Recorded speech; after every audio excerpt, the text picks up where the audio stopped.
sur cette histoire de la mer là. Salut à tous, salut Mohamed, bienvenue. Bonjour Marc, merci, merci, merci.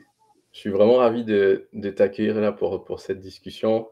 À double titre déjà, à titre professionnel, parce que tu es vraiment un expert de ce sujet-là, de tout ce qui est maritime, naval, mais même à titre personnel, parce que peut-être les autres savent pas, mais on a grandi tous les 2 dans la même ville. Je laisserai les Exactement. les curieux aller voir de quelle ville il s'agit, mais donc je suis vraiment Exactement. ravi de t'accueillir et donc pour parler de la mer, qui Mhm. est pas très connue par le grand public, Exactement. même par le public averti, hein, c'est on a les pieds sur terre comme on dit, mais on se rend pas compte que qu'il y a beaucoup de choses Exactement. qui se jouent dans la mer aussi. Alors du coup, si tu veux peut-être pour commencer, nous faire une petite présentation, quand on dit Mohamed Sissouma, on doit penser à quoi? Qu'est-ce qu'on doit retenir de ton parcours, de ce que tu as fait jusque-là? Ah oui, mais merci, c'est toujours difficile de parler de soi, mais je vais essayer. Voilà, quand on parle de Mohamed Sissouma, aujourd'hui, ouais, c'est un ingénieur, aujourd'hui expert naval. C'est quelqu'un qui a fait un diplôme d'ingénieur en sciences de la navigation, mais aussi un diplôme d'ingénieur en maîtrise des risques industriels. Mmh. Donc, voilà, qui a un double diplôme. Aussi, c'est quelqu'un qui a fait d'abord des mathématiques aussi, après sa classe préparatoire, et puis après qui est venu, qui a fait ses diplômes d'ingénieur. Mohamed Sissouma, aujourd'hui, c'est quelqu'un aussi qui est capitaine au long cours dans le domaine maritime. Et Mmh. après, il a navigué pendant un certain temps, et puis aujourd'hui, il est expert naval. Voilà. Excellent, excellent. Quand on dit capitaine long cours, est-ce que c'est un titre militaire ou c'est juste un titre dans la marine? C'est un titre dans la marine, c'est la marine OK, marchande. Voilà, OK. c'est un titre, voilà, c'est un titre, on peut dire que c'est un titre paramilitaire, parce que la Mmh. formation maritime, c'est une formation qui est paramilitaire. Parmi OK, super, super. Voilà. Et donc, alors maintenant tu es expert, maritime et naval pour, Bureau Veritas, c'est ça, hein, si je ne me trompe pas? Exactement, c'est ça. Je suis OK. expert naval pour Bureau Veritas. Mmh. Et Voilà. ça consiste en quoi du coup, ton rôle actuellement? Voilà. Effectivement, dans le boulot d'expert naval, il y a plusieurs types d'experts. Il y a l'expert naval qui va travailler sur les équipements, Mmh. c'est-à-dire les équipements qui vont sur le navire doivent être certifiés, tous les moteurs électriques et tous les équipements. Mmh. Et puis, il y a l'expert naval qui va valider le design du navire. Et il y a aussi l'expert naval qui va inspecter le navire. Et moi, Mmh. je suis l'expert naval qui valide le design, qui valide la conception des navires avant construction et qui va OK. ensuite suivre la construction du navire tout au long du chantier et après qui va aller sur le terrain, en mer plutôt, et Mmh. qui va faire des essais mer pour valider finalement le navire et les normes de performance qui sont sur les navires. Donc OK. voilà un peu le travail de Mohamed Sissouma. Mais en dehors de cela, je suis aussi responsable de la certification des équipements de navigation, puisque je suis Mmh. ingénieur en navigation. Mmh. Et puis aussi, je fais partie de la délégation française pour l'étude de la réglementation internationale sur le Mmh. système de navigation et de sauvetage en mer. Mmh. Voilà. C'est quoi ce standard-là de sauvetage en mer? C'est quelque chose qui est géré par le ministère en France ou? Voilà, exactement. C'est une question assez pertinente parce que le domaine maritime, c'est un domaine international. Donc, Mmh. il y a international, ça veut dire que les États interagissent entre eux. Et donc, c'est une réglementation d'abord internationale qu'on appelle SOLAS, OK. Safety of Life at Sea. Mmh. C'est-à-dire que juste après le Titanic, voilà, Oui, le drame du Titanic, on a tu as dit: créé «Il une faut faire quelque réglementation. chose». Exactement, on a créé une réglementation internationale pour uniformiser les pratiques maritimes dans le monde. Et Mmh. c'est la SOLAS qui gère ça. Donc la OK. SOLAS va gérer de la construction du navire jusqu'à l'exploitation du navire et même à la formation du personnel. Mmh. Voilà. OK, OK, OK. Ouais, ça fait quand même, ouais, tout un vaste champ d'intervention finalement Exactement, exactement, et c'est ça. et j'imagine que ça doit être quelque chose qui te passionne parce que tu as commencé ça quand même depuis un bon bout de temps, hein. J'avais vu rapidement dans tes expériences que tu as Mm. quand même bourlingué entre l'Algérie, la Martinique, la France aujourd'hui et puis il Exactement, y a tous les autres pays. exactement. Donc c'est vraiment quelque chose qui doit te passionner et en plus de ça, alors si je me trompe pas, tu es quand même président d'une association dont on voit le petit logo en haut là. Est-ce que tu peux nous dire quelque chose sur cet asso? Ah oui, et effectivement, Elite. Voilà, Elite, c'est une association qui fait la promotion de l'excellence académique et professionnelle au service du Mmh. développement de l'Afrique. Donc, effectivement, on s'est rendu compte que nous, jeunes Africains, nous devons quand même apporter notre pierre à l'édifice pour le développement de nos continents. Voilà. Et pour nous, chacun à son niveau doit faire quelque chose. C'est dans ce Mhm. sens que nous avons décidé de se fédérer et apporter nos compétences, proposer des sujets structurants, mais aussi des projets aussi structurants pour le développement de l'Afrique. L'idée, c'est Ok. d'être force de proposition, c'est-à-dire identifier une problématique et puis Mhm. proposer la solution. En fait, c'est ça Ok. l'objet d'élite. Excellent. Voilà, Et voilà. du coup, des jeunes Africains comme ça qui vont être force de proposition pour le développement, aujourd'hui, ça représente combien de membres élites? Élite, on est à environ 130. Aujourd'hui, 130, et puis avec 80 demandes d'adhésion encore. Donc, nous Ça marche. traitons les adhésions. Mais c'est vrai Mhm. qu'il faut noter que euh, Élite est ouvert à tous, hein, c'est-à-dire les jeunes Africains ou tous ceux qui ont une appétence pour le développement de l'Afrique. Mhm. Voilà, Ouais, ça, ça ce sont peut. les membres actifs, mais en réalité, vos ex- activités sont plus larges. Exactement, Ok. exactement, c'est ça. C'est ça. Et ça a été créé quand, Elite? Elite a été créé en 2021. On a eu une Ok. autre déclaration au niveau administratif, en 2021, mais on a Mhm. commencé nos premières activités en décembre 2021. Ok, ok, ok. Voilà, donc c'est ça. Je pense qu'on va mettre le lien vers votre page LinkedIn et puis peut-être pour que les gens puissent aller voir un peu ce que vous faites comme activité. Parce que moi, Exactement.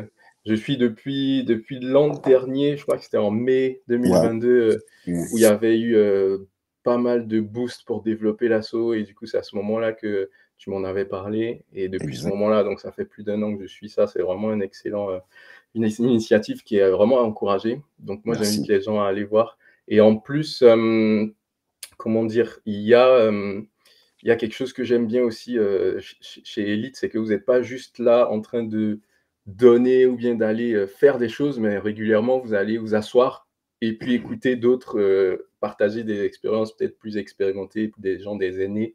Donc ça, j'aime bien aussi. Exactement, exactement. Mmh. C'est ça même. C'est ça qu'on a appelé le concept de dîner avec un leader Mmh inspirant, mh. Mmh. où on invite des autres personnalités qui viennent, qui partagent avec nous leur expérience professionnelle, leur expérience de vie, qui nous Mmh. permet, nous aussi, de grandir professionnellement aussi, mais intellectuellement sur tous les plans. Mmh mh. Voilà. Donc, dans ce cadre, on a reçu vraiment plusieurs personnalités africaines. Ouais, et Je pas des pense. moindres, hein. Franchement, il y a eu, enfin, je sais pas, tu veux les citer peut-être, Oui, Tidiane Cham, on a reçu ouais, Tidiane qui a Cham. dirigé la banque suisse, c'est ça, hein, qui ouais. Exactement, c'est Mmh. ça. C'est vraiment ça. Thierry Tano, qui était un Mmh ancien mh. ministre ivoirien, Assalfo, qui est le chanteur. Donc, on Ouais, de Magic diversifie, System. Mmh. exactement, on diversifie tout, en fait. Pour nous, l'excellence, c'est dans tous les domaines, que ce soit Mmh. intellectuel, artistique, tous les domaines. Voilà, Exactement, exactement. Et en plus, c'est impulsé par des jeunes, donc ça fait plaisir. exactement, c'est ça. OK, OK, beh, au moins maintenant les gens savent qui ils ont en face d'eux, hein, donc je pense que, pour parler de la mer, je pouvais pas trouver, meilleure personne que toi. En tout cas, merci d'avoir accepté de dédier un peu de temps à ça. Merci, Marc, merci. Hem, on va tout de suite commencer déjà avec une petite clarification. Moi, j'ai toujours un peu de mal avec les termes, donc j'aime bien au début, marquer un peu les esprits. Quand on dit Mhm. maritime et naval, est-ce qu'il y a une différence ou pas? Ou maritime et naval, oui, il y a une différence parce que quand on dit par exemple le domaine Mmh. maritime, c'est toutes les activités qui sont liées au domaine maritime, OK. à la mer, je vais dire à la mer. Mmh. Donc, on va parler de le commerce en mer, Mmh. les recherches océaniques aussi en Mmh. mer, la pêche, toutes les activités qui se font en mer. Donc, on va parler du OK. domaine maritime. On va parler même aussi du droit maritime et tous ces aspects. Naval, c'est un adjectif. Mmh. Et dès qu'on entend naval, effectivement, on va faire allusion aux militaires. Par Il y a exemple, on une va dire OK. quelqu'un qui est dans la marine. Et puis aussi, on peut dire naval aussi pour faire allusion à la construction navale, pour Mmh. distinguer la construction que nous savons, normale, des bâtiments, de la construction des bâtiments des mers. Donc, on va dire Mmh. la construction navale. OK. Donc, en fait, Ouais, parce voici que un du peu coup, une on différence. aurait pu dire la construction maritime, mais en fait, dès qu'on dit naval, il y a déjà une connotation, plus Et, armée, et en fait. exactement, OK, exactement, exactement. d'accord, C'est je pour vois. ça que quand tu dis je suis dans la marine, Mmh. si tu ne Oui, dis rien, on va dire que tu es dans tu es l'armée. militaire, oui. Mmh. Voilà. Maintenant, si tu veux distinguer, tu vas dire, par exemple, moi je vais dire, je suis dans la marine marchande. C'est-à-dire qu'il faut que je précise. Donc, la Ouais, marine c'est ça. marchande, c'est là la marine qui va transporter les marchandises à travers les bateaux. C'est la Mhm. marine marchande qui va faire les pêches, la pêche en mer. C'est la marine marchande qui va faire les recherches dans les océans. Voilà, effectivement, OK. c'est ça. Excellent. Donc oui, si je comprends bien ce que tu dis, là, ce dont on va parler ce soir, c'est le domaine maritime en général et Exactement. OK, OK, Exactement. OK. C'est ça. Et alors, pour le côté, des métiers de la mer, tu vois, tout ce qui est Mhm. navigation, Mhm. gestion des flux de bateaux marchands, tout ça, Mhm. comment est-ce que tu es venu l'idée d'aller travailler là-dedans? Pourquoi tu as fait le choix de ce métier-là? C'est une question assez intéressante. Toujours quand on me pose cette question, j'ai du mal à répondre, mais en fait, en toute sincérité, moi, je connaissais même pas ce qu'on appelait sciences de la navigation. Ah, Ouais, en général, je ne sais pas s'il veut dire heureusement ou malheureusement, mais en tout cas, c'est un fait. C'est que, c'est que en Afrique, en général, nous, quand on a le bac, mmh parfois, on ne choisit pas nos métiers, en fait, en réalité. Parfois, on s'adapte aux opportunités. mh. Surtout quand tu es issu d'une famille modeste, c'est encore plus compliqué parce que tes parents n'ont pas les moyens pour, voilà, donc tu postules, après on t'oriente et puis tu t'en vas. Mmh. Donc, il y a deux aspects. Il y a l'aspect où tu n'as pas l'information parce qu'il n'y a pas un aîné qui te mentor, qui te parle des filières, qui te parle de l'importance des filières. Mmh. Et puis, il y a la deuxième partie aussi, il y a les moyens. Donc, du coup, moi, j'étais à l'université en mathématiques. Et comme ça que j'ai eu une bourse pour aller faire des études d'ingénieur en sciences de la navigation. Je ne savais même pas c'était D'accord. quoi. C'était en Algérie. Et je suis Mmh. parti. C'est là que je découvre le monde maritime. Pour moi, il y Non, a mais les maths, donc c'est bon. mmh. Excellent, excellent. Donc finalement, on va dire, c'est ton excellence qui t'a envoyé vers ça, mais en réalité, il y a pas eu Ex d'orientation, de choix volontaire de OK. Mhm.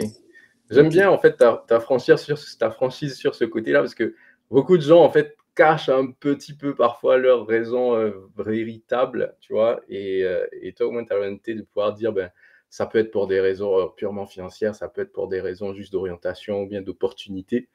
Parfois ça se fait comme ça, hein, c'est-à-dire, ben, tu es bon dans telle et telle matière et puis finalement tu atterris quelque part et l'idéal c'est que cet endroit-là soit quelque chose qui te passionne. Toi, ça a été le cas? Exactement, moi, ça a été le cas. OK. C'est-à-dire, puisque quand je suis arrivé, je vois ce qu'on appelle la navigation astronomique. Et ça me Mmh. passionne. Il dit, ah ouais, fait des positions avec les astres du soleil, la lune. Et je dis, ah ouais, c'est intéressant. Et Mmh. comme ça, tu commences à être passionné par le métier que tu fais. Mmh. OK, OK, Voilà. OK. Et donc finalement, alors j'imagine que ça, c'était en quelle année que tu as commencé les études maritimes? Et en 2010, OK. Et donc ouais. depuis 2010, est-ce que tu as compté le nombre de bateaux que tu as empruntés? Et c'est une question extrêmement pertinente. Non, je n'ai pas compté, mais j'ai fait quand même beaucoup de bateaux. Mais je peux parler par type des bateaux. Je pense que c'est OK. plus intéressant. Mmh. J'ai fait les navires qui transportent le gaz naturel liquéfié. OK. Le Les navires, GNL, c'est ça? exactement, le OK. GNL. Et, on va dire en anglais les LNG. Et LNG. puis, voilà, j'ai navigué aussi sur des navires qu'on appelle les car ferries. Ce sont des navires à passagers qui transportent Mmh. des voitures en même temps. C'est-à-dire, tu peux voyager avec ta voiture. Mmh. Donc, les car ferries, c'est des navires à passagers, un peu style comme paquebot, mais tu peux voyager avec Le ta voiture, véhicule, OK. le véhicule. Et puis, j'ai navigué dans les chimiquiers, qui sont les navires qu'on considère les plus dangereux. Quoi, les Chemical pétroliers tanker. là? Les chimiquiers. Ah, Il y a les, chimiquier, OK. voilà, les chimiquiers. Donc, les chimiquiers sont les navires qui transportent des produits chimiques. Donc, ils OK. sont en général petits parce que le produit chimique est dangereux. Dangereux, ouais. Voilà. Mmh. Et donc, les navires qui transportent des engins roulants, qu'on appelle Mmh. RORO. Donc, ça, c'est les voitures. Ils Mmh. transportent les voitures. Et puis, finalement, les navires qui transportent les cargos, on l'appelle général cargo, c'est-à-dire les marchandises diverses. Cargo, c'est par exemple les conteneurs, c'est ça? Voilà. Bon, en fait, lui peut transporter les conteneurs et Et les autre chose? marchandises, autre chose. Les D'accord. conteneurs, c'est des porte-conteneurs. Ils transportent que des conteneurs. OK, OK, OK. Alors pendant que tu Voilà. disais ça, il y a un truc qui m'est venu en tête, les, ça s'appelle comment les navires où on met les graines de céréales là? Les vraquiers, les Les vraquiers. vraquiers. J'ai toujours eu une obsession, est-ce que c'est fermé quand il pleut?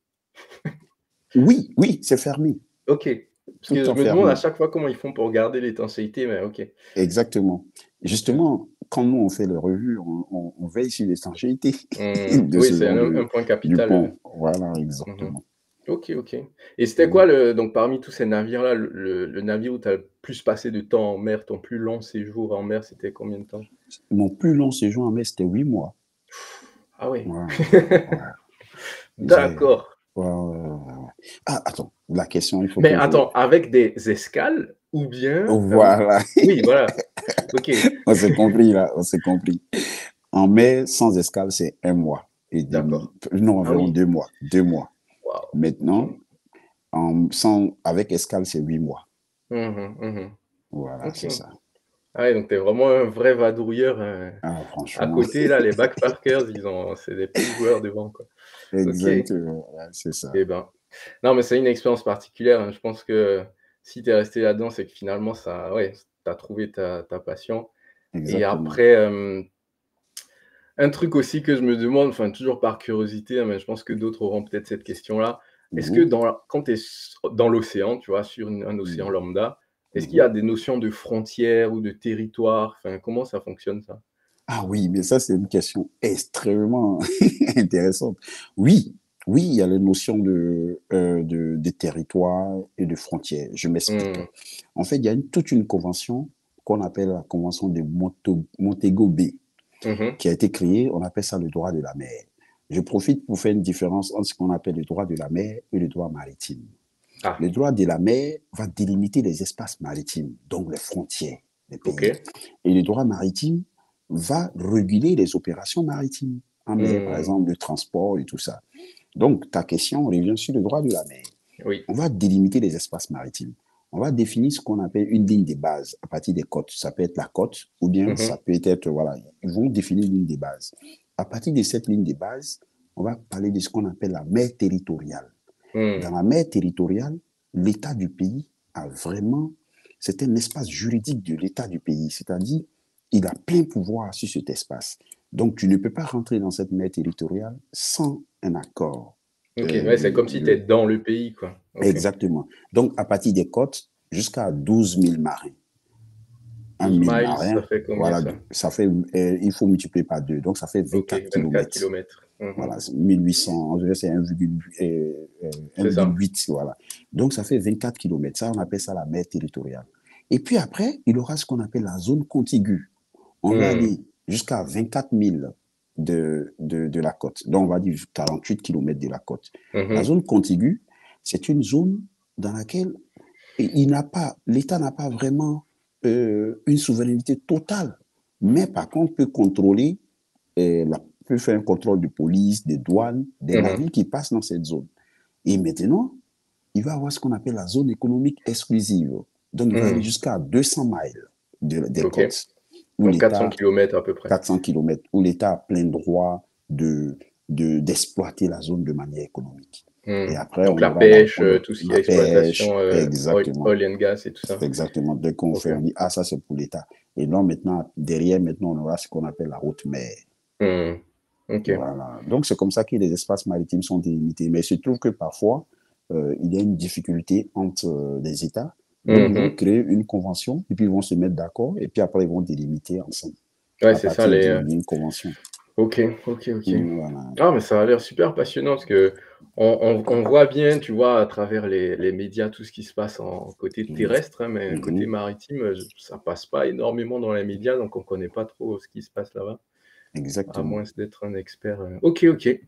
Bon, mais après cette petite mise en bouche sur la mer, du coup, on va rentrer dans les choses un peu plus techniques. Toi, tu as dit que tu es expert maritime, mais tu as encore une autre spécialisation, c'est ce que tu as dit, hein, le contrôle de la conformité électrique et automatisme des navires. Exactement. Exactement. Moi, ce que Moi, je je vais suis faire. dans l'automatisme, quand je vois ça, j'ai envie de demander, ça ressemble à quoi les automatismes dans les navires? Exactement. C'est très intéressant ta question. Oui, en fait, moi, ce que je fais, c'est expert maritime. Effectivement, il faut que je fasse la différence, Marc, entre un Mmh. expert maritime et un expert naval. OK. Moi, je suis un expert naval. Donc, ça Ah sera d'accord. plus technique. L'expert maritime, il va accompagner les acteurs du monde maritime dans les procédures. Par exemple, quand il aura un transporteur et il aura un chargeur, le transporteur, c'est celui qui transporte la marchandise, un chargeur, Mmh. c'est celui qui a la marchandise qu'il veut mettre à bord. OK. Et donc, l'expert maritime, lui, il va les accompagner dans ces procédures-là, tout le droit OK. maritime en s'y basant et tout ça. Donc, il sera plus opérationnel. Ouais, mais ça Par touche contre, pas au vaisseau lui-même, voilà, OK. exactement. Et l'expert naval, c'est lui qui va participer à la construction du navire, il va apporter une assistance technique. Ou Mmh mh. bien soit, il va contrôler le navire techniquement. Il va penser plutôt à l'intégrité du navire. Mmh. Tu vois, ou soit à son exploitation, mais par l'humain. C'est-à-dire, est-ce que les mesures de sécurité qui sont là-bas sont vraiment respectées? Mmh mh. Et voilà, donc moi, en tant qu'expert naval, je fais ce qu'on appelle l'évaluation du design du navire, mais sous l'angle électricité et automatisme, système de production à bord, système de contrôle commande, Mmh et mh. puis système de navigation. Excellent. Voilà, donc OK. moi c'est ça. Et puis je vais valider aussi, je vais certifier les moteurs électriques, les générateurs Mmh mh. et les alternateurs et tout cela sous les normes maritimes avant qu'elles viennent à bord. OK. Donc je fais partie aussi, je vais certifier, je vais regarder le design. Donc Mmh mh. la marine étant réglementée, je profite de dire un truc, c'est que il y a deux types de sécurité. Il y aura Mmh ce mh. qu'on appelle la sécurité réglée et il y aura ce qu'on appelle la sécurité gérée. Mmh En mh. général, dans la sécurité réglée, on définit les règles pour faire cette sécurité. Donc, on va parler du nucléaire, l'aviation et la marine en général. Mmh mh. Donc, tout ce qui est fait, ce sont des règles. On ne Mmh. réfléchit pas, on définit les règles et tu les fais. Ouais, C'est c'est pour des ça que, secteurs, ouais, comme le nucléaire où tu as quand tu rentres dans voilà. une centrale, limite ton armoire électrique, elle doit être conçue de telle et telle manière et on discutera, quoi. Merci, OK. merci. Donc, tous les armoires électriques qui viennent à bord, moi, je vais valider leur design aux Mmh normes mh. maritimes et je vais faire des essais. Donc, tous ces aspects-là, c'est comme ça qu'ils seront gérés dans le OK. domaine maritime. Voilà, donc c'est un peu le boulot que moi je fais. Donc, en Ouais, c'est dehors, top. comme je disais, je suis responsable de la certification des équipements de navigation aussi, qui sont Mmh mh. un autre domaine en point de mon Ouais. expertise. Équipement de navigation, donc ça va être, par exemple, tout ce qui est GPS, radar et tout ça? Très bien, mais La direction? Non, mais tu j'ai des connais, idées, Mac. tu vois, à partir des films, mais je sais pas du tout, concrètement qu'est-ce Voilà. que OK. C'est exactement ça. C'est l'EC10. EC10, c'est Electronic Chart Display System. C'est un peu OK. comme le Waze Mmh. qu'on a, mais pour le domaine maritime. OK, OK, OK. Et alors, est-ce que, tu vois, dans les dernières avancées que tu as eu à valider ou bien enfin, à vérifier en termes de conception, est-ce que tu as constaté peut-être une accélération en termes technologiques? Tu vois, comme on verrait par exemple côté industriel avec tout ce qui est 4.0. Est-ce qu'aujourd'hui tu as une notion de maritime 4.0 ou naval 4.0? Oui, oui, ça monte en puissance. Ça monte en puissance. Ouais. Oui, oui, oui, oui. On a vraiment cette notion aujourd'hui de maritime 4.0, même avec ce qu'on appelle la réalité virtuelle et tous Mmh. ces éléments. Et même aujourd'hui, les systèmes sont vraiment très intégrés. Ça devient comme des systèmes embarqués. Mmh mh. C'est-à-dire, aujourd'hui, même les IoT commencent à vraiment exister un peu dans le domaine maritime avec aussi des navires autonomes qui sont en train de se créer. Mmh. Même sur la partie chantier, aujourd'hui, les plans même, nous sommes en train de passer sur les plans 3D. C'est-à-dire, Mmh. aujourd'hui, quand on regarde des plans, c'est des plans 2D. Mais aujourd'hui, on est en train de partir même sur des plans un peu Mmh. 3D. Donc, le domaine vraiment maritime, en fait, il y a un lien très étroit entre l'industrie normale que vous faites et Oui, puis le domaine maritime. Seulement que on applique ça au domaine maritime. c'est ça. Mmh. OK, Voilà, OK. on applique L'échelle est ça peut-être plus grande, mais ça reste les mêmes méthodes et tout ça. exactement, ça reste la même méthode. OK. Franchement, c'est vraiment une méthode. On Ah, va c'est faire, top. on va par exemple faire, par exemple, si sur euh, un équipement qui doit venir à bord, Mmh on mh. va prendre en compte le sac test, par exemple, parce qu'il aura le sel à bord et tout ça, la mer et tout ça. Donc, dans son environnement, on va faire d'autres tests en plus. Et puis, le Mmh. IP peut augmenter un peu légèrement par rapport à l'industrie. Ouais, les indices de Ouais. protection, Les des OK. protections et tout ça. Donc, OK. c'est ça, quoi. Il y aura des réalités sur, par exemple, les tests environnementaux qui seraient un peu plus corsés dans le domaine maritime. Mmh. Je vois. Et tu as parlé des navires autonomes. Aujourd'hui, si tu dois citer, allez, les 3 pays qui ont le plus de navires autonomes dans le monde, ça serait qui? Et ça, c'est une question. Sans se C'est une mettre que- à dos d'autres personnes, mais Exactement. Non, je pense que il y a je ne sais pas si je vais dire les trois pays qui ont le plus de navires autonomes, parce qu'aujourd'hui, pour les navires autonomes, la réglementation n'est pas très maîtrisée, mais je pense que du mmh, côté de l'Asie, on commence à faire un peu plus de navires autonomes, mais c'est des la petits Chine. navires, la Chine, et puis OK. la Corée et tout ça. Même ici aussi, en Europe aussi. Mhm. Voilà.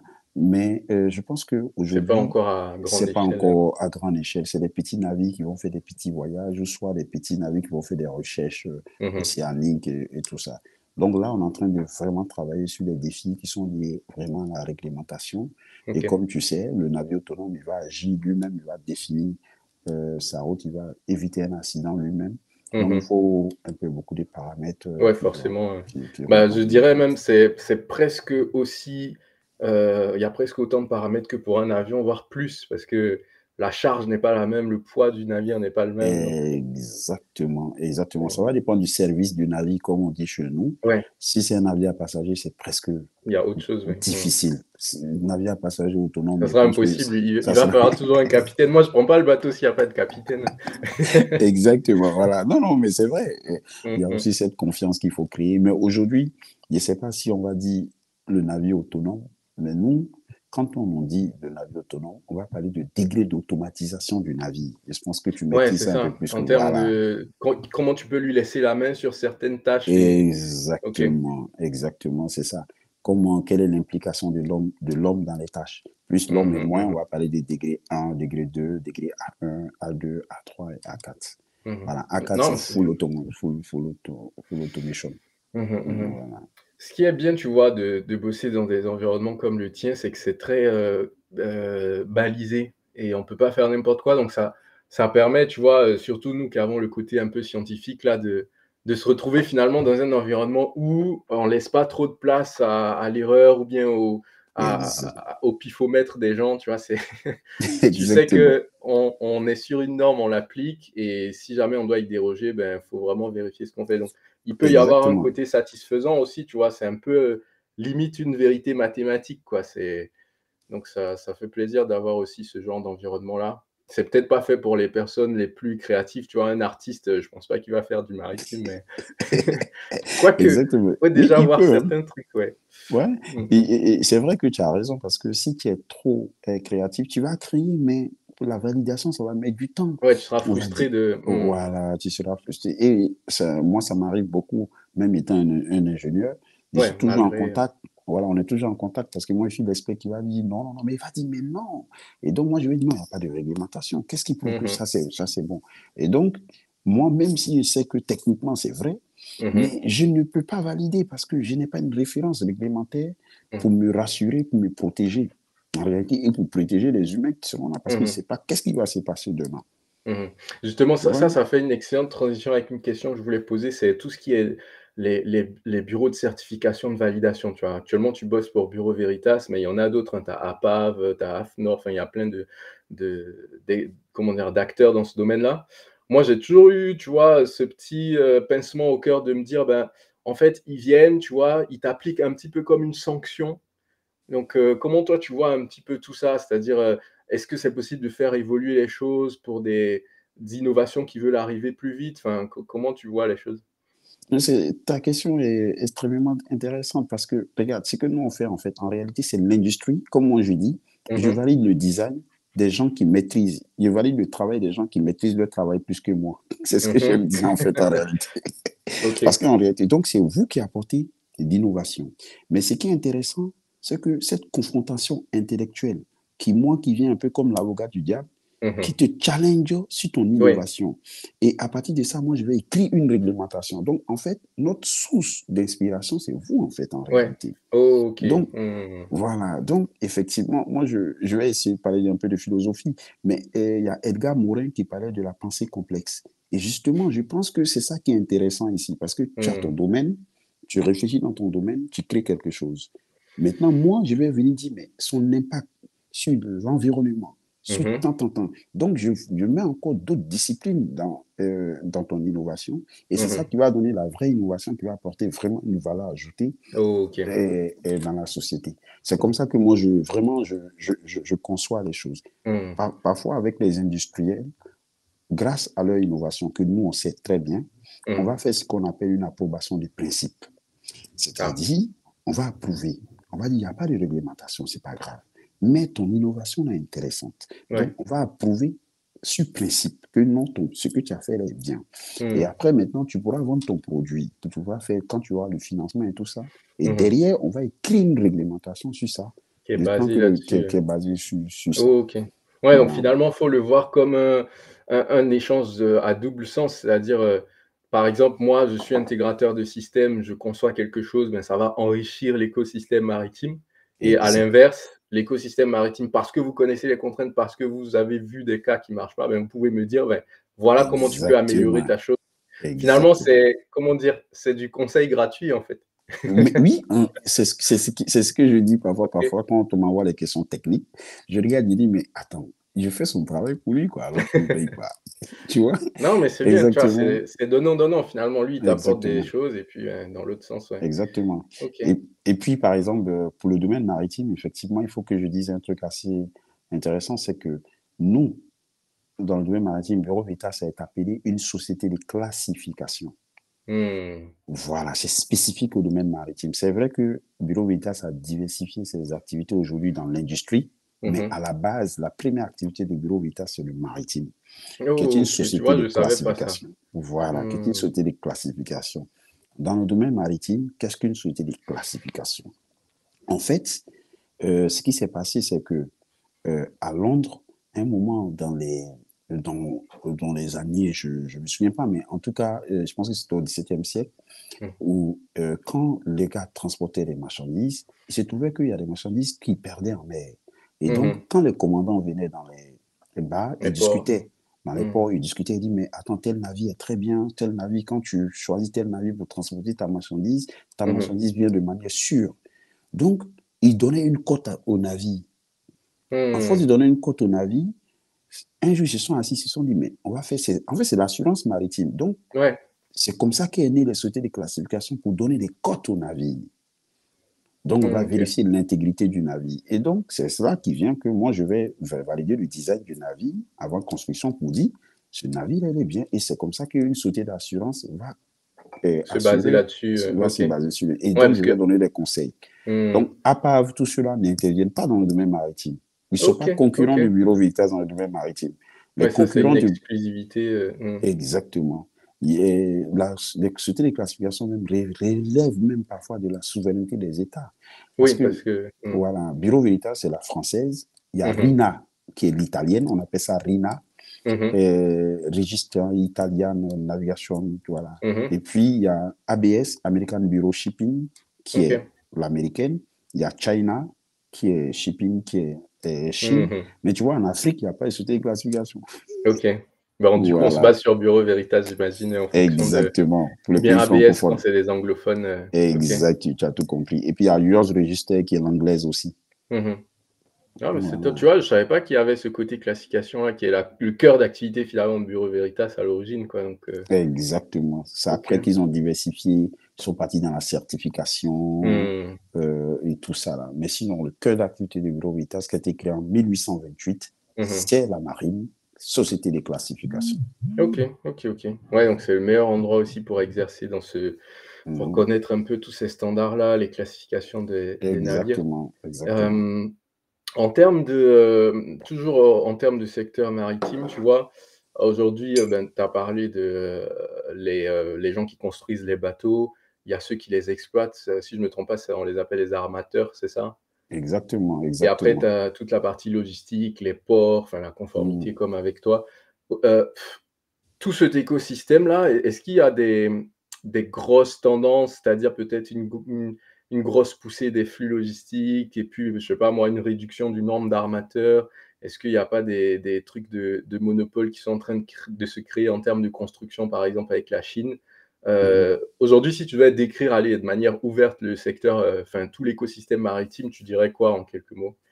Ben, en fait, si je veux décrire tout l'écosystème maritime, je dirais que aujourd'hui, la tendance de la tendance en train de se déplacer d'abord pour la construction des navires, elle Mmh. se déplace pour aller un peu plus du côté de l'Asie. La Mmh. Chine, euh, le Japon et la Corée qui construisent un peu plus de navires, ils ont plus de Mmh. chantiers. Mais par contre, la technologie est vraiment européenne, surtout la Mmh. technologie navale, c'est-à-dire les navires de guerre. Oh, OK. Voilà, surtout ça, elle est toujours, l'ingénierie européenne est toujours quand même développée, en particulier pour la France, que je connais très Mmh. très bien. Donc la France, on n'est pas très très mal en termes de technologie dans le domaine Mmh. naval et maritime. On a Saint-Nazaire Oui. qui fabrique de très très beaux navires. Mmh mh. Voilà, le chantier de Saint-Nazaire. Maintenant, ça c'est dans le domaine de la construction navale. C'est un peu équilibré. En Afrique, bon, Mmh. on ne parle pas de construction navale parce qu'on construit, il Ouais, n'y a pas de grands chantiers navals en c'est Afrique. ça, l'industrie lourde, qui est pas Voilà, encore, l'industrie lourde mmh. et tout ça. Maintenant, côté logistique, ce qui se passe dans mon analyse, ce que je remarque, c'est que les produits manufacturés, Mmh. les porte-conteneurs, sont en général transportés par porte-conteneurs, Par bateau, ouais. Mmh. par bateau. Mais ça vient plus de l'Asie. Je ne sais pas si vous remarquez ça, en fait, Ouais, parce parce que que toute l'industrie quasiment est en Asie maintenant, ouais. exactement. Donc, l'Asie vraiment a vraiment un pouvoir en termes de maritime sur le transport des produits manufacturés. Mais Donc, ça, est-ce que juste, je coupe pas, mais est-ce que c'est pas en train de s'inverser depuis le Covid? Parce que les gens ont vu que: «Ah attention, si la Chine ferme ses portes, on n'a plus des produits, donc maintenant tu as des industries qui relocalisent».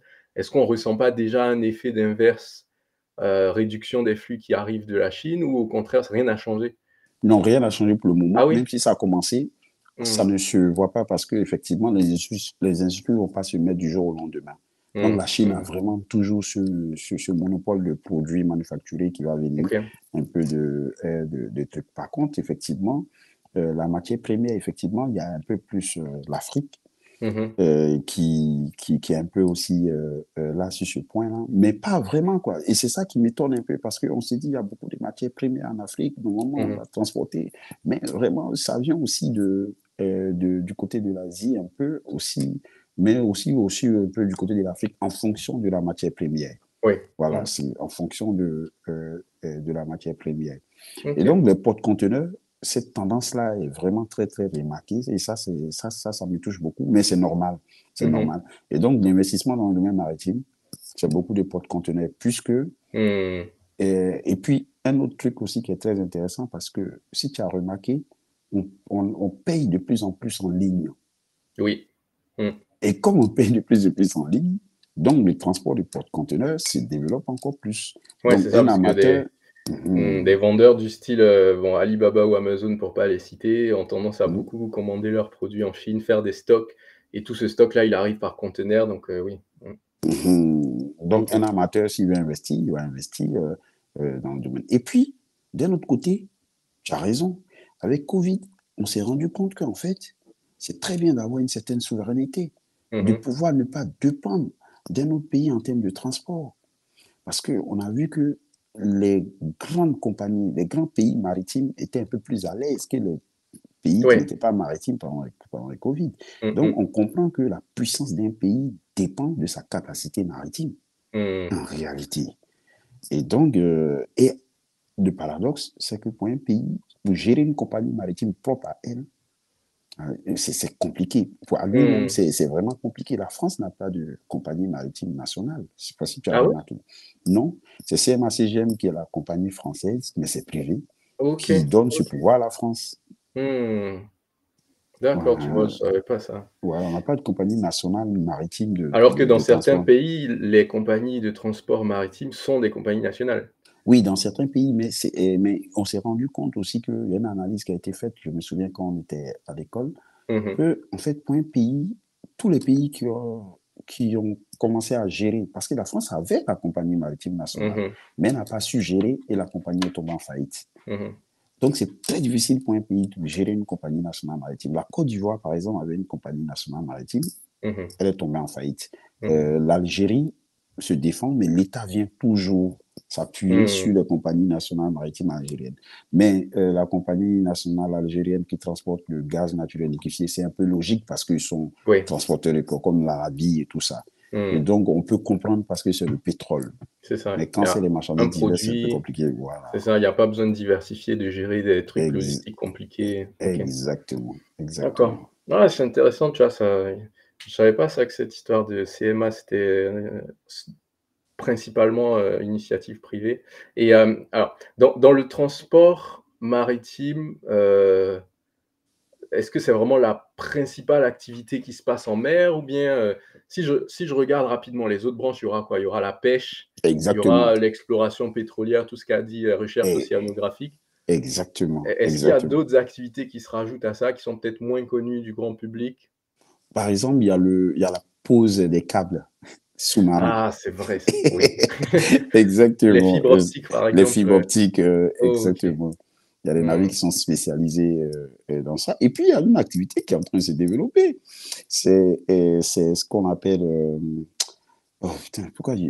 excuse-moi. Ça vient en anglais, là, Wind Assist. C'est les éoliennes. Mais Oh, OK. Mmh. voilà, les éoliennes en mer. Mmh, mmh, Et mmh. donc, ça Énergie, vient, ça vient aussi, qui est assez intéressant, puisque aujourd'hui, même en France, on peut voir que l'énergie mer est en train de se développer à mmh. travers la mise en place des éoliennes en mer. Mmh mh. Mmh. Voilà. OK, OK, OK. Ouais, finalement, il se passe beaucoup de choses, en fait, Oui, oui, il se passe beaucoup de au choses en large des mer, côtes, au large des côtes, hein. Et puis, et du vas-y, et puis, il y a vas-y. le transport des hommes aussi, Ouais, alors les justement, paquebots et tout ça, il y a les ouais, tous les navires de plaisance, des même de plaisances et tout ça. transport, lambda, hein, c'est-à-dire entre, Mm. je crois que la Méditerranée, il y a un flux énorme de transport de passagers. Oui, Mmh. avec les ferries, Oui. l'Algérie qui fait Alger, Marseille, Alger, Mmh. comment on appelle ce pays-là, en Espagne, En Alger, Espagne, ouais, tu Espagne, as ouais, ouais, Ouais, parce que tu peux aller Alicante, du coup avec ton c'est ça, c'est Alicante, beaucoup vont là-bas mm, en mm, voiture et ils peuvent continuer en voiture jusqu'au Maghreb, ex- donc ça, c'est pas mal. exactement, exactement, OK. Barcelone et tout ça là.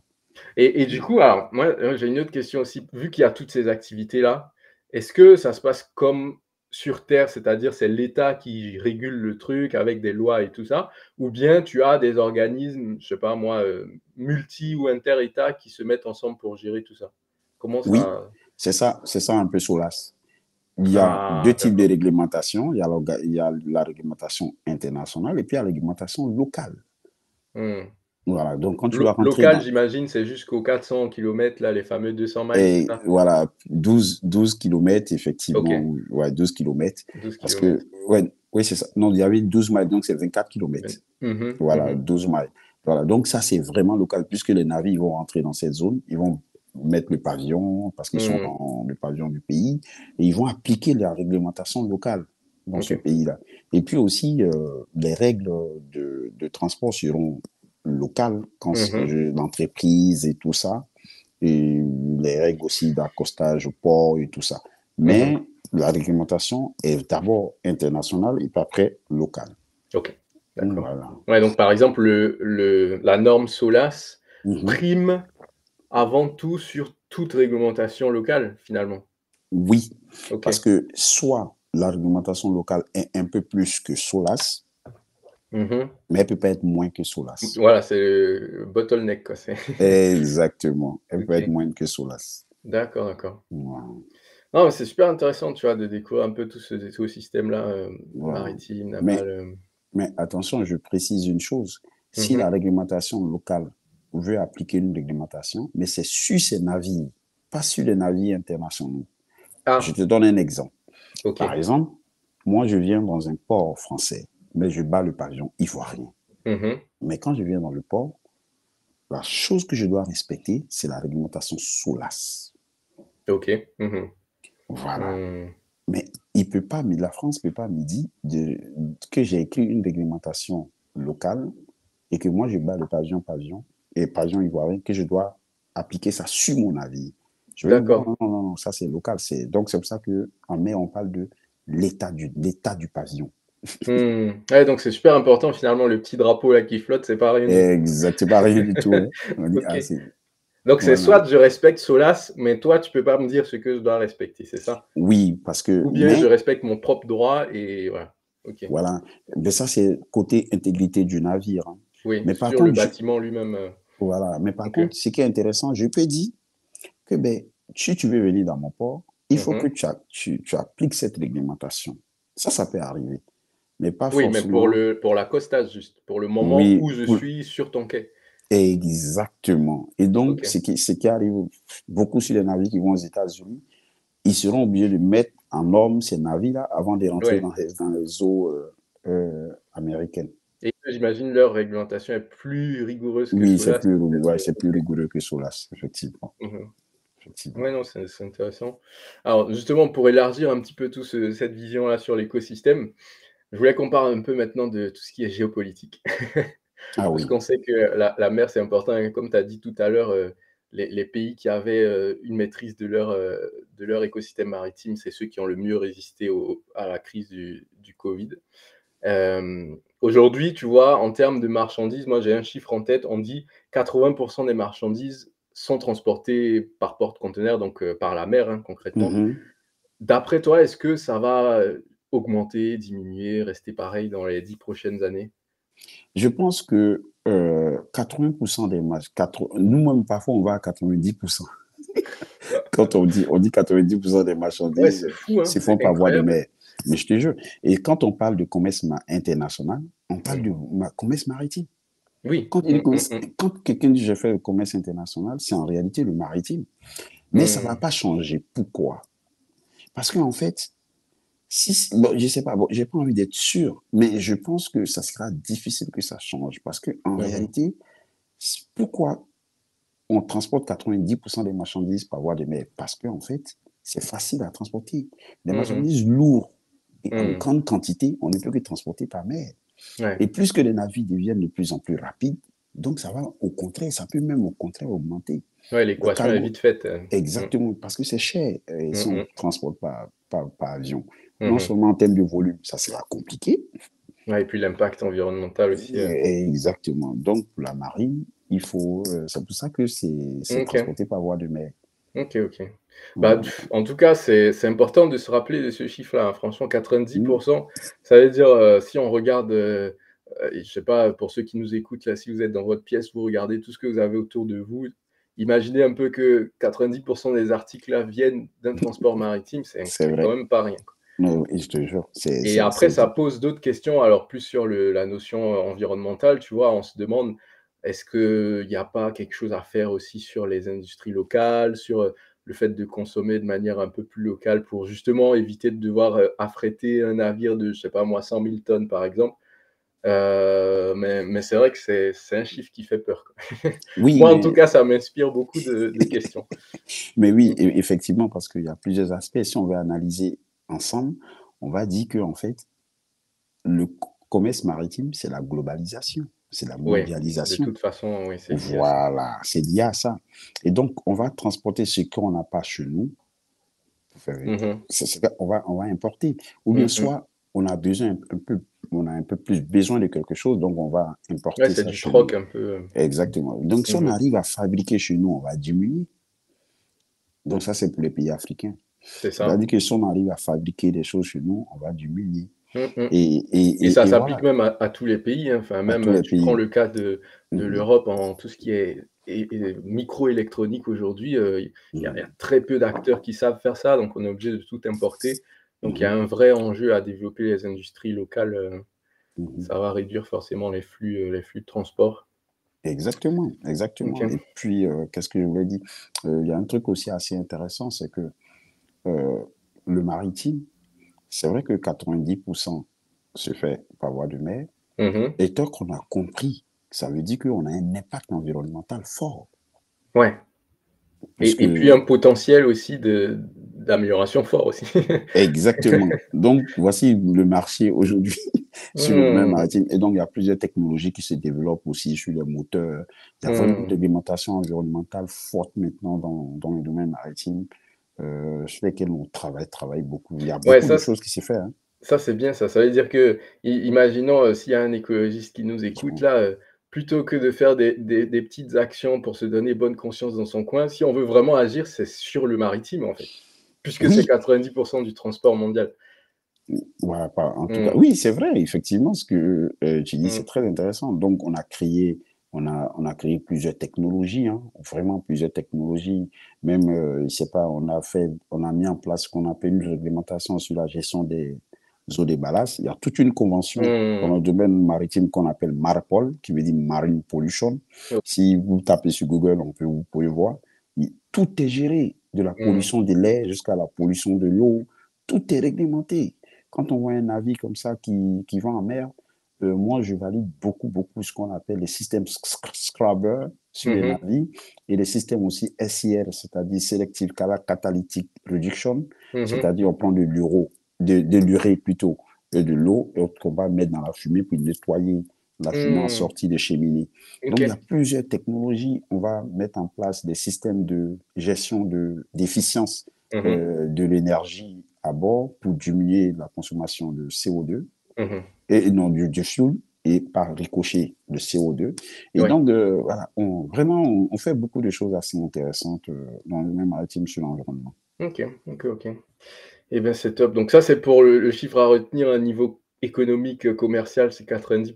Mhm, Gardez ça en tête, ça peut faire réfléchir même pour mhm, vos parcours professionnels respectifs. Après, plus sur le côté, si on quitte la partie économique, sur le côté politique maintenant. On sait que, mhm, il y a un gros enjeu politique dans tout ce qui est gestion de la mer. En gros, c'est celui qui maîtrise la mer, il possède le monde, c'est un peu ça le mhm. jeu.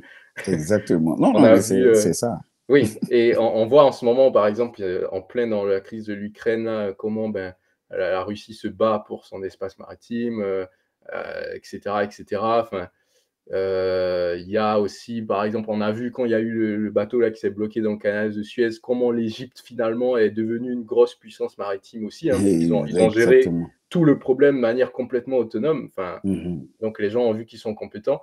Comment toi tu vois les choses niveau politique sur voilà, en termes géopolitiques, la mer Mhm. aujourd'hui, c'est quoi les enjeux? Non, mais il y a vraiment de très grands jeux en mer aujourd'hui parce que aujourd'hui, il y a, pour voir vraiment même le côté vraiment géostratégique de la mer, c'est quand on va du côté de la mer Noire. Dans cette zone-là, on voit d'un autre côté la Roumanie, l'Ukraine, Mmh. qui sont là, qui montent la Bulgarie. On voit de l'autre côté, on voit la Russie qui est là et Mmh. tous ces pays-là. Et d'un autre côté, on voit, juste à l'entrée de la mer Noire, on voit la Turquie qui est là. Mmh Et il y a mh. un détroit qu'on appelle le détroit du Bosphore qui va nous faire rentrer dans la mer Noire. Moi, Mmh. à chaque fois que je rentrais dans la mer Noire, je savais qu'il y a quelque chose qui n'allait pas ici. La tension monte, ouais. Voilà, effectivement, il y a... Et OK. puis, on était vraiment dans la guerre en ce moment entre l'Ukraine et la Russie quand je naviguais dans la mer Noire, hein. Ah ouais? Oui, oui, il y D'accord. avait... Oui, oui, parce que c'était C'était en pas la quelle guerre, année ça? c'était en 2016, Ah ouais, quand 2015, ils ont là-bas. commencé les tensions, 2014, voilà, 2014, que j'ai commencé les OK. tensions. Oui, il y a des moments où j'ai tracé une route, Mmh. pour aller dans la ville, là. À chaque fois, j'oublie le nom de la ville, mais on devait partir dans cette ville-là, c'était une Mmh ville mh. ukrainienne. On Mmh. a dû arrêter parce que les assureurs, ils ont refusé d'assurer le voyage D'accord. Eh parce que ben. il y avait une grosse tension entre l'Ukraine et la Russie. Mmh. Voilà, moi, je faisais une ligne régulière. Je transportais ce qu'on appelle de l'huile végétale Mmh mh. entre Alger non, et Ukraine, dans un port Ah qu'on donc appelle Nikolaev. c'est Donc, pas une anecdote ça de dire que l'Ukraine fournit de l'huile à toute l'Europe, oui, c'est vrai, hein. D'accord. OK, Moi, je OK. partais chargé de l'huile en Ukraine et puis j'envoyais, je Ouais, ramenais d'accord. en Algérie. Mmh. Voilà, de l'huile de tournesol. Je me souviens, Mmh. c'était ça. Ouais, c'est fou, hein, les impacts politiques, Voilà. mmh. Et donc, sur ce côté géopolitique, et puis, en réalité, qu'est-ce qui crée la géopolitique maritime? Comme on a dit, il y a 90% du Du transport des commerce. marchandises, du commerce, il fait par voie de mer. Mmh mh. Et donc, ça veut dire que les routes maritimes les plus pertinentes seront convoitées.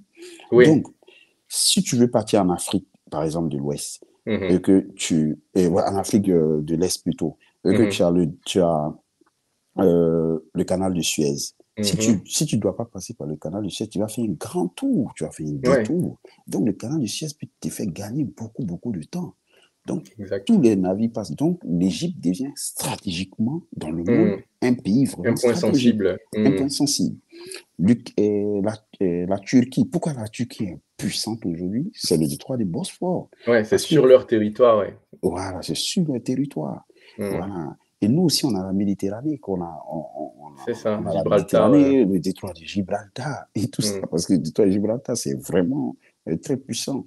Mmh Et mh. on a plusieurs détroits, le détroit de Malaga, et tous ces aspects, le canal de Suez.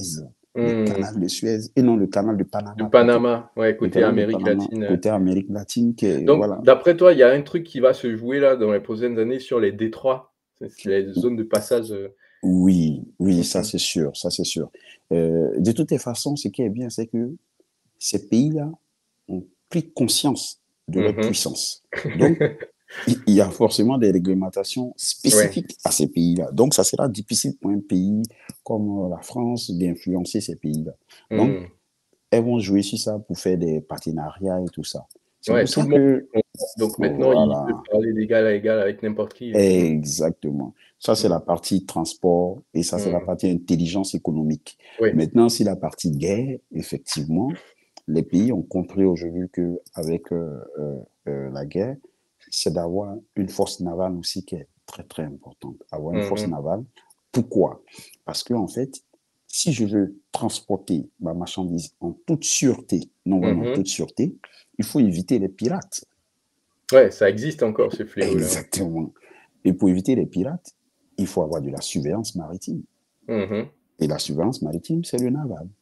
Et donc, OK. dans ce sens-là, de manière stratégique, il faut développer ces aspects-là aussi Mmh. pour travailler sur ça. Donc, on a plus de navires de surveillance, de navires de guerre et tout ça. Et Mmh. aujourd'hui, les gens se préparent parce que on ne sait jamais. Chaque pays qui prépare la paix prépare la guerre. Mmh. Voilà. Et le maritime est très, très important dans ce Ouais, sens-là. c'est ça. Ouais, Mm. justement, tu as parlé de cette intelligence-là, et enfin, on va dire géostratégique, hein, et puis le côté guerre. Si je prends par exemple le cas particulier de l'Afrique, on en a beaucoup parlé là dans l'interview, ça va être qui les leaders dans ce domaine-là, les pays qui ont le plus préparé cet aspect-là d'influence maritime? Je pense que la question, ça sera un peu, je vais dire plutôt l'Égypte. Ouais. Mmh. Je vais dire plutôt l'Égypte. En fait, les pays On de en l'Afrique revient du à Nord. ça. Mmh. Voilà, les pays de l'Afrique du Nord. Mmh. L'Algérie, très bien. L'Algérie est une force OK. maritime marchande très, très puissante. L'Algérie a une compagnie nationale de passagers. L'Algérie a Mmh. une compagnie nationale de transport de marchandises diverses, c'est-à-dire des cargos. L'Algérie a Mmh. une compagnie nationale qui transporte le gaz naturel liquéfié et leur pétrole. Mmh.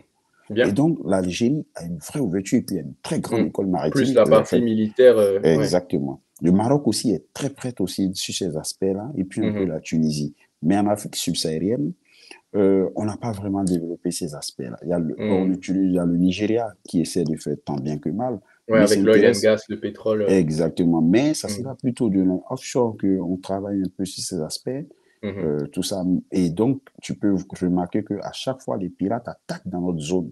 On est obligé de faire des partenariats avec l'Europe D'autres et les pays pays pour la pour, défense, pour la mmh. défense sur les pirates. Donc, c'est des choses OK. qu'on doit développer, notamment même la Côte d'Ivoire aussi, le golfe de Mmh. Guinée.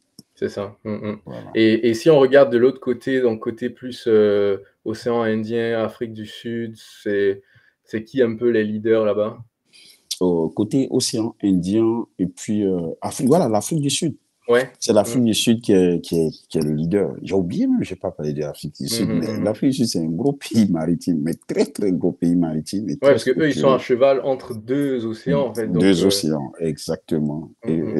Et puis, il y a Somalie, mais effectivement, mais c'est une ouverture un peu plus pirate. Ouais, la C'est les Somalie, gens c'est qui, très particulier, c'est c'est très particulier. C'est les gens qui ont une culture maritime forte, mmh. mais qui utilisent à d'autres fins. Mmh Tu mh. vois ce que je veux dire? Je sais pas si c'est Voilà. la Somalie ou l'Érythrée, mais où j'avais vu un documentaire où ils disaient ils avaient 6 pays, 6 puissances militaires qui ont installé des bases là-bas, juste par rapport au positionnement, géographique, tu vois, de la région. Géographique. Exactement. C'est incroyable et du coup, ils vendent carrément même des bases militaires, c'est-à-dire ils te louent leur territoire, viens avec tes militaires et puis, ben, on te donne la possibilité d'accéder aux espaces maritimes et tout. Des espaces maritimes, parce qu'il Donc y a le piratage ouais. là-bas dans cette zone, puisque quand tu quittes le détroit du canal de Suez, après tu vas descendre là-bas. Là. Ah non, mais c'est Mmh. trop le truc, Mmh, quoi. mmh mh. OK, OK, Voilà. OK. Et Donc, par rapport toujours au cas de l'Afrique, est-ce que si on prend Maghreb, donc avec l'Égypte, tout ça, et puis Afrique du Sud, est-ce qu'ils ont aujourd'hui la capacité avec, je sais pas moi, des jeunes qui sont bien formés, de gérer, d'administrer localement leur parc, que ce soit, commercial ou bien militaire? oui, oui, l'Égypte, ça c'est très clair. Ouais. Ils font déjà l'Algérie, très clair. Ils font déjà, je pense que les pays là, l'Afrique du Sud, c'est nous, Mmh. du côté de l'Afrique Golfe subsaharienne, de Guinée, du OK. Golfe de Guinée, c'est nous qui devons créer cette force. Mais je pense que j'ai vu des informations passer où il y avait des consortiums qui s'est créés dans ce sens-là et des Mmh groupes, mh. des mémorandums, on dit ça comme ça dans le domaine Mmh. maritime, voilà, qui s'est créé dans ce moment-là pour créer une force commune pour lutter contre ces aspects-là. Il y a une école Mmh. maritime en Côte d'Ivoire qui forme vraiment Mmh. des capitaines au long cours Mmh. qui naviguent partout dans le monde. C'est Donc, l'Académie de la mer, hein, c'est ça, qui est à exactement, Yopougon, là, à Abidjan, ouais. exactement. OK. Voilà, Académie régionale des sciences et structures de la mer. C'est régional Mmh. parce que c'est pour 15 pays. Oh, OK. Mmh. Mm. Ouais, je connais quelqu'un qui a fait là-bas et qui envoyait tout le temps des photos, là, il était dans tous les pays. Une Exactement, fois, il a envoyé une photo, il était au pôle Nord, c'est le truc complètement improbable, exactement. mais oui. Non, mais c'est un domaine passionnant. Je pense que c'est Mm. même en termes de formation, tu vois, il y a un enjeu de gouvernance qui consiste à former plus de Exactement, vers ce secteur-là. Donc, exactement, exactement. Pour information, la Côte d'Ivoire a créé une filière universitaire de construction navale à ouais. l'université de San Pedro Ah. et aussi de marine. Donc, il a pris de conscience de nos gouvernements que Mmh. l'ouverture sur le domaine maritime commence à être Ouais, ça, c'est très intelligent parce que connue. pour ceux qui savent pas, San Pedro, c'est le port d'où part la majorité du cacao ivoirien, c'est-à-dire 40 du cacao mondial et du coup, avoir une école là-bas maritime, c'est complètement intelligent, quoi, donc Exactement, Marc. Merci pour cette précision. mmh mh, mmh. OK, bah, je pense que ça fait une bonne transition justement, donc je voulais qu'on parle un peu de cet aspect formation là, parce que toi, tu as eu la chance d'être Mm, formé, à ça et aujourd'hui tu as envie, c'est un domaine où tu t'éclates professionnellement, je peux dire ça comme ça. mm. Heu, pour un jeune qui nous écoute, qui a envie, tu vois, de s'intéresser à tout ce qui est navigation, sécurité en mer, comment il faut s'y prendre? Oui, déjà, il faut, en France, juste après le bac, il y a plusieurs écoles maritimes. Il y a une école Mmh. maritime à Marseille, à Brest, et toutes ces écoles maritimes, il faut postuler. Déjà, il faut avoir une formation scientifique, ça c'est très important. Voilà, Mmh. si tu veux partir directement dans l'ingénieur maritime, parce qu'il y a les ingénieurs polyvalents maritimes qui vont faire ce qu'on Ouais. appelle le pont et la machine. Le pont, c'est quelqu'un qui va conduire le navire, les capitaines au long cours. La machine, c'est quelqu'un qui va travailler sur les moteurs à bord. Mmh. Voilà, les officiers machines. Donc, il y a les officiers polyvalents. Et donc, il va s'intéresser déjà aux écoles. Il faut qu'il y ait une formation scientifique. Donc, je pense que c'est la Mmh. plupart des gens qui sont là. Mmh. Et il postule dans l'école maritime à Marseille et à Brest, au Havre aussi. Voilà, c'est Mmh. un ensemble d'écoles. Donc, s'il postule, il peut être affecté dans l'une de ces écoles-là. Mmh. Donc, première chose, formation scientifique, très important. Mmh. Maintenant, si la personne n'a pas une formation scientifique, la personne peut faire un métier qui est lié à la mer. Par exemple, officier du Oui. port. Mmh. Voilà, Ouais, officier tout ce du qui est port, supply chain, maritime, en supply fait. chain Mmh. maritime et tout ça. Et puis, un officier du port, c'est quelqu'un qui est un peu comme à la tour de contrôle. Quand Ouais. le navire rentre, il va gérer le flux des bateaux qui rentrent dans un port. Il Mmh. va organiser le flux, il va envoyer des pilotes à bord pour faire accoster le navire. Donc ça aussi, c'est possible dans les écoles maritimes. Et puis, il y Mmh. a aussi la pêche, qui n'est pas mal aussi. Il y a aussi Ouais, la pêche. ça Voilà, il y a on aussi, néglige ça un on peu parce néglige que ça. mmh, Voilà, mmh, les mmh. jeunes. Aujourd'hui, il faut reconnaître que la pêche, c'est le métier de l'avenir. Ah oui? Puisque, oui, puisque aujourd'hui, on est en train de moderniser la pêche, surtout en Europe. Mmh. Et l'activité de pêche se fait de plus en plus rare, Mmh. puisque les navires sont vieux, les navires de pêche sont vieux. Et Mmh. donc, les anciens pêcheurs commencent un peu à se retirer. Et la jeunesse ne s'intéresse pas à ce métier parce que le navire n'est pas assez intéressant, le navire n'est pas confortable. Et donc, Mmh. on est en train de développer de nouvelles technologies pour les métiers de la pêche. Et donc, c'est beaucoup d'argent, pêcher et puis revenir et tout ça. Donc, on peut se Mmh. prendre, les jeunes peuvent se prendre un peu. Il y a l'école de pêche qui est à Cherbourg, le lycée Mmh. professionnel de pêche qui est à Cherbourg. Vous pouvez vous intéresser à ce lycée-là aussi qui n'est pas mal.